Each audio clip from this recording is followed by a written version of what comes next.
नमस्कार मित्रांनो, मी active education YouTube channel मध्ये आपले स्वागत करत आहे। आपणासाठी महत्त्वाच्या लाईव्ह ब्रेकिंग न्यूजचे स्पष्टीकरण करत आहे। व्हिडिओ थोडा मोठा होत आहे, परंतु सुरुवातीपासून शेवटपर्यंत पहा। तर चला करूया आजच्या महत्त्वपूर्ण लाईव्ह बातमीचे स्पष्टीकरण पुढील प्रमाणे। मित्रांनो नमस्कार, आजची लाईव्ह ब्रेकिंग न्यूज आहे। लाईव्ह ब्रेकिंग न्यूज, पेन्शन संदर्भात मोठी बातमी। केंद्र व राज्य सरकारकडून नवीन नियम जाहीर, जाणून घ्या सविस्तर। या संदर्भामध्ये माहिती जाणून घेऊया। नमस्कार मित्रांनो, पुन्हा एकदा आपले मनपूर्वक स्वागत। आताच्या घडीची सरकारकडून मोठी बिग ब्रेकिंग न्यूज, पेन्शन संदर्भात शासनाने नवीन नियम जाहीर केले आहेत। सरकारने जाहीर केलेल्या या नियमाच्या संदर्भात लाईव्ह ब्रेकिंगचे स्पष्टीकरण करूया। सरकारने पेन्शन संदर्भात कोणते नवीन नियम जाहीर केले आहेत याबाबत सविस्तर माहिती जाणून घेण्यासाठी हा व्हिडिओ सुरुवातीपासून शेवटपर्यंत कुठेही स्किप न करता अवश्य पहा। चला तर करूया आजच्या ब्रेकिंग न्यूजचे स्पष्टीकरण। बिग ब्रेकिंग न्यूजचे लाईव्ह स्पष्टीकरण करण्यापूर्वी आपण जर ऍक्टिव्ह एज्युकेशन यूट्यूब चॅनलवर नवीन असाल तर चॅनलला लाईक, शेअर आणि सबस्क्राईब करायला विसरू नका। तर चला पाहूया संपूर्ण ब्रेकिंग न्यूजचे स्पष्टीकरण। मित्रांनो, पेन्शन बाबत सरकारकडून नवीन नियम जाहीर, कोणाला मिळणार नाही पेन्शन।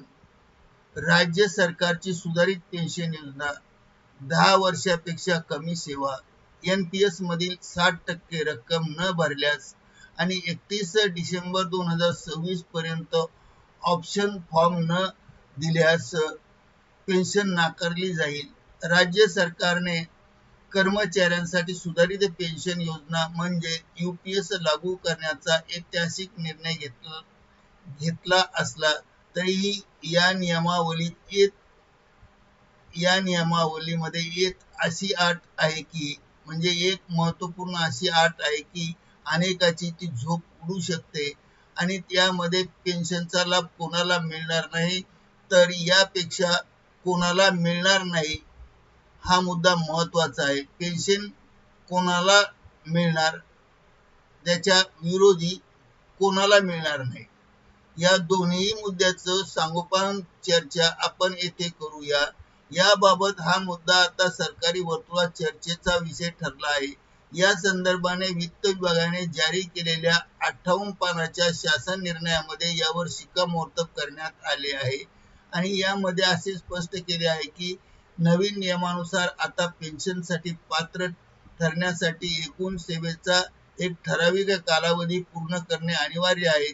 ज्या कर्मचाऱ्यांची सलग सेवा 10 वर्षापेक्षा कमी आहे त्यांना या योजनेचा कोणताही लाभ मिळणार नाही। म्हणजे जर एखाद्या कर्मचाऱ्याने 10 वर्ष पूर्ण होण्याआधीच निवृत्त झाला किंवा त्याने राजीनामा दिला तर त्याला सरकारकडून दिली जाणारी किमान 7,500 रुपयाची पेन्शन ची सुद्धा हमी लागू होणार नाही। म्हणजे ही 7,500 रुपयाची पेन्शन मिळणार नाही। सर्वात महत्त्वाचा मुद्दा आहे, निवृत्तीच्या वेळी नॅशनल पेन्शन सिस्टीम मधून मिळणारी 60% रक्कम जर कर्मचाऱ्यांनी सरकारकडे जमा केली नाही तर त्याला सुधारित पेन्शन योजनेचा लाभ घेता येणार नाही। हाही मुद्दा महत्त्वाचा आहे। सोप्या भाषेत सांगायचे तर तुम्हाला जर हक्काची पेन्शन हवी असेल तर निवृत्तीच्या वेळी मिळणारी मोठी रक्कम रोख रक्कम सरकारला परत करावी लागेल। जर तुम्ही ती रक्कम स्वतःकडे ठेवली तर तुम्हाला सरकारकडून मिळणारी मासिक पेन्शनची हमी विसरून जावी लागेल आणि या संदर्भात अनेक कर्मचाऱ्यांनी घरगुती कारणासाठी किंवा आजारपणासाठी आपल्या NPS खात्यातून यापूर्वी आगाऊ रक्कम काढली आहे। आता नवीन नियमानुसार ही काढलेली रक्कम 10% व्याजासह सरकारला परत करावी लागेल। जर कर्मचाऱ्यांनी ही रक्कम भरण्यास असमर्थता दाखवली असल्यास किंवा भरण्यास असमर्थ ठरला तर त्याच्या पेन्शनच्या रकमेत मोठी कपात केली जाईल। आणि तांत्रिक अडचणीमुळे पेन्शन सुरू होण्यास विलंब होऊ शकतो. तुम्हाला जर पेन्शन हवी आहे किंवा नाही या संदर्भामध्ये हे सांगण्यासाठी सरकारने 31 डिसेंबर 2026 पर्यंत डेडलाईन दिली आहे. जर या मुदतीत तुम्ही लेखी स्वरूपात आपला पर्याय म्हणजेच ऑप्शन फॉर्म सरकारकडे सादर केला नाही तर तुम्हाला या योजनेपासून वंचित राहू शकता. सरकारी कामात मुदत संपली की संधी गेली या म्हणीप्रमाणे हा नियम असल्याने ही तारीख विसरता कामा नये. या तारखेच्या आत आपला पर्याय हुकणार नाही याची दक्षता घ्यावी. ही तारीख हुकणारे कर्मचारी पेन्शनला मुकण्याची दाट शक्यता आहे.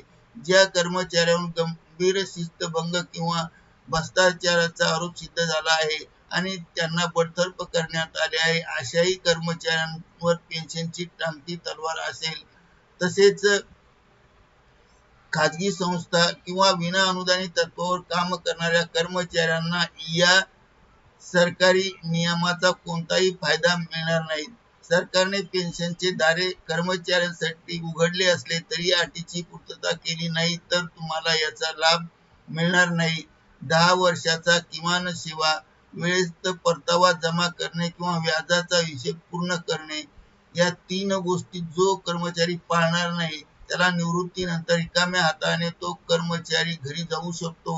म्हणून याची दक्षता घ्यावी आणि आपला 31 तारखेपर्यंत शेवटची मुदत असल्यामुळे ऑप्शन निवडून पर्याय फॉर्म भरावा. करिता ऍक्टिव्ह एज्युकेशन यूट्यूब चॅनलने लाईव्ह ब्रेकिंग न्यूजचे स्पष्टीकरण आपल्या माहितीसाठी व्हायरल केले आहे. धन्यवाद. Thank you very much.